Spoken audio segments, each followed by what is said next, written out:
Estimados estudiantes, vamos a resolver el siguiente ejercicio de aplicación.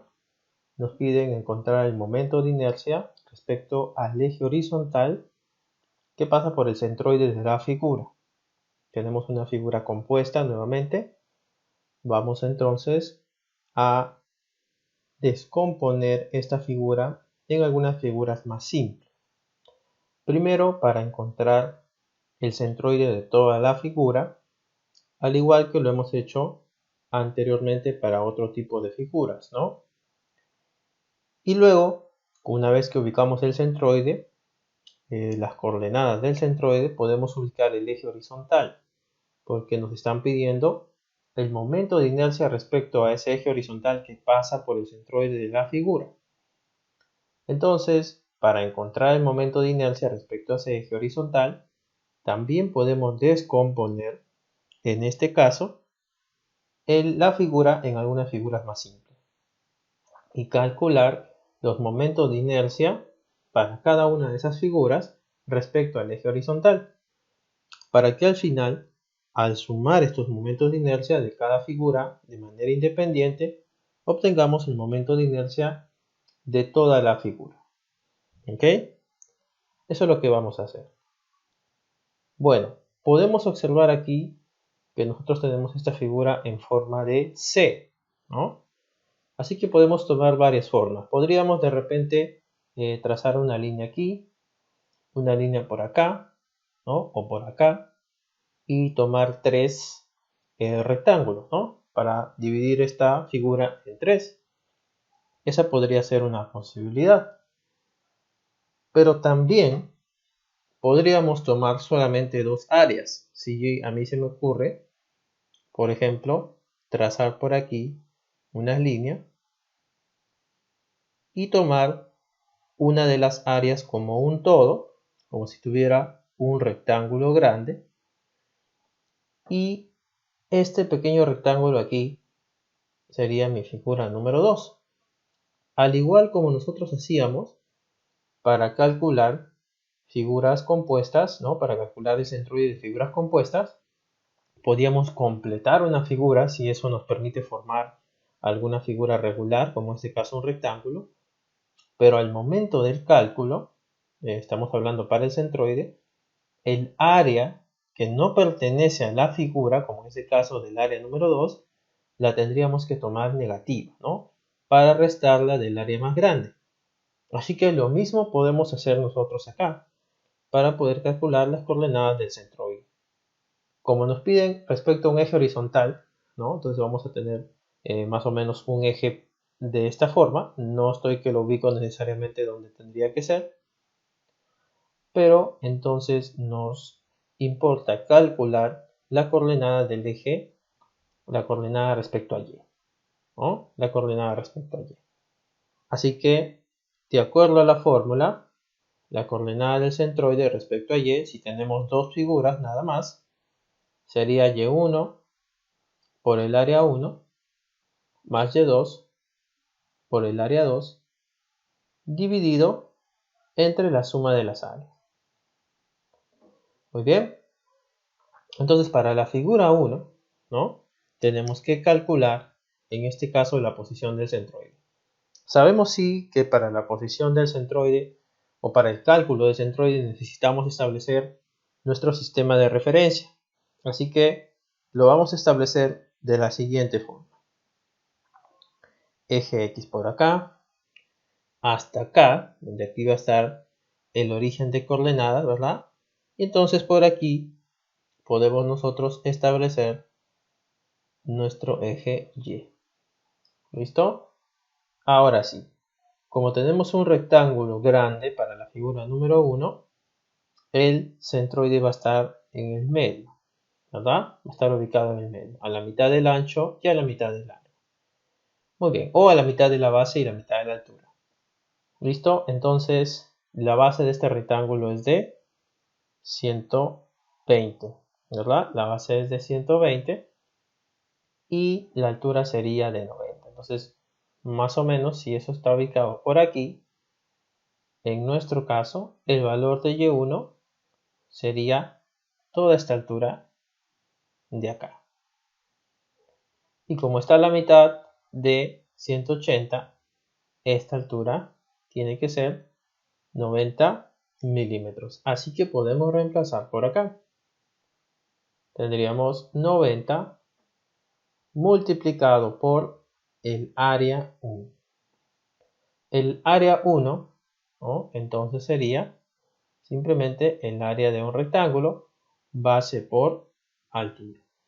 La base es 120, ¿no? Acá está, y la altura es 180. Entonces tendríamos, vamos a ponerlo de frente por acá, 120 por 180. ¿Correcto? Muy bien. Entonces, más, en este caso, calculamos ahora Y2 para la figura número 2, que es la figura que nosotros completamos aquí, que no pertenece a la figura original, ¿no? Sin embargo, tenemos que calcular el valor de Y2. Borramos entonces un momento por aquí lo que habíamos trazado para Y1, para no confundirnos. Y en Y2 también es un rectángulo, más o menos por el medio, estará la coordenada del centroide. ¿Cierto? Muy bien. Veamos entonces aquí cuánto tendría que valer esa coordenada. Bien, ¿cuánto valdrá toda esta distancia de acá? Si todo esto vale 180, ¿lo correcto? Aquí tengo 30 y 30 son 60, entonces aquí tiene que valer 120 milímetros. Y si está al medio, ¿no? El centroide, entonces esta altura de acá tendrá que ser la mitad, 60 milímetros, hasta acá. Bien, pero como el valor de Y2 es desde donde está ubicado el centroide hasta en este caso, el sistema de referencia, tendremos que sumar 60 más 30, es decir, Y sub 2 será todo esto. 60 más 30 será 90 milímetros, vale Y sub 2. Así que lo puedo reemplazar por aquí. 90. ¿Listo? ¿Cuánto será ahora el área A sub 2? También es un rectángulo. Base por altura. Esta base, entonces vamos a ver cuánto vale todo esto desde acá hasta acá. ¿Bien? Todo vale 120. Y aquí esta distancia de acá hasta acá me dicen que es 40. Entonces todo esto de acá hasta acá tiene que valer 80 milímetros. Base por altura que es 120. Así que aquí sería 80 multiplicado por 120. ¿Listo? Pero nos estamos olvidando de algo aquí muy importante. Esta área no pertenece a la figura original, así que yo la tengo que tomar como negativa. Por lo tanto, aquí sería un valor negativo para el área. Puedo colocar el menos acá o el menos acá, o el menos saldría por acá, ¿no? Entonces aquí tendría que ser un negativo provocado por el área. Abajo tengo que sumar el área total. El área A sub 1 es 120 por 180, pero el área A sub 2 es negativo, así que será menos 80 por 120. ¿Listo? Muy bien. Y así podemos determinar entonces el valor de la coordenada X, que tiene que darles un valor, ya yo lo he calculado, lo verifican, de 90 milímetros. Recuerden que el área es negativa porque no pertenece a la figura original, ¿no? Podemos tomarla siempre y cuando sea negativa. ¿Listo? Y lo mismo vamos a hacer cuando nosotros calculemos el momento de inercia si tomamos esas dos figuras. El momento de inercia para esa figura, que no pertenece a la figura original, también lo vamos a tomar como negativo. ¿Listo? También lo tomaremos como negativo. Muy bien, esto se encuentra entonces en 90, ¿verdad? Si en este caso tenemos que ubicarlo, ¿sí? Tenemos que ubicar el eje horizontal para luego hacer los cálculos para el centroide. Aquí yo ya lo tengo ubicado, ¿ok? Ya tengo ubicado por aquí en este caso el eje X'. Y ahora voy a pasar a hacer el cálculo del momento de inercia respecto a este eje, de toda la figura.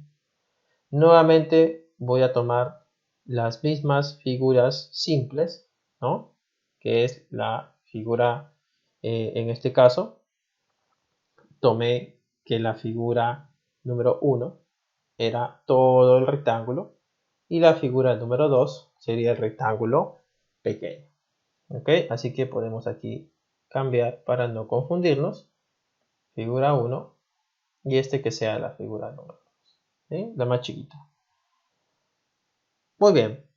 Vamos a utilizar nuevamente la fórmula para calcular el momento de inercia centroidal de un rectángulo, que sería 1 sobre 12 base por altura elevado al cubo. Lo vamos a usar para cada una de las figuras. Entonces, el momento de inercia centroidal es el que vamos a calcular con esta fórmula, pero el momento de inercia respecto al eje X' lo vamos a calcular si tenemos más de dos figuras simples que forman la figura original. Tenemos que sumar todos los momentos, ¿no? Eso es lo que habíamos visto. Pero en este caso vamos a restar al momento de inercia de la figura 1 el momento de inercia de la figura 2 respecto a este eje X'. ¿Por qué lo vamos a restar? Porque esta figura 2 no pertenece a la figura original. En el caso anterior restamos áreas. Aquí, para encontrar el momento de inercia de toda la figura, vamos a restar el momento de inercia de todo el rectángulo grande, ¿no? Que prácticamente sería todo este rectángulo de acá. Lo vamos a restar de este rectángulo pequeño que tenemos por aquí, ¿ya? Eso es entonces lo que vamos a hacer. Bien, se toma entonces de esa siguiente manera. Listo. Entonces, para la figura 1, que es el rectángulo grande, ¿cómo tendríamos? Vamos a ponerle I1, ¿no? Vamos a ponerle en este caso I1, y vamos a ver en dónde está ubicado el eje X' respecto al rectángulo grande. Muy bien, nosotros calculamos que esto se encontraba en un valor de y igual a 90 milímetros, es decir, que de acá hasta acá todo esto era 90 milímetros, y justamente, si tú te das cuenta, coincide, ¿no?, con el centroide, ¿ya?, con el centroide de la figura número 1.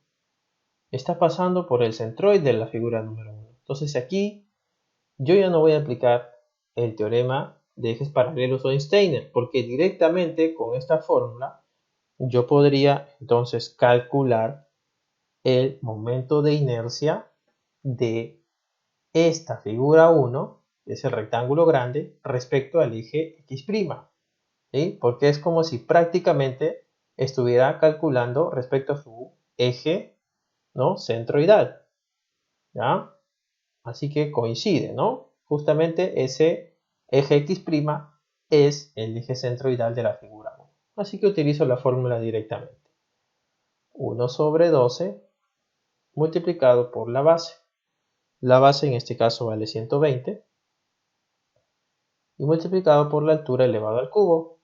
La altura del rectángulo es 180 milímetros. Y luego resuelvo. ¿Ok? A ver, podemos simplificar algunas cosas por aquí. 2/1. Aquí tengo 2/10. Y el momento de inercia del rectángulo 1 respecto al eje X', que viene a ser su eje centroidal, me estaría dando entonces un valor grande, ¿no?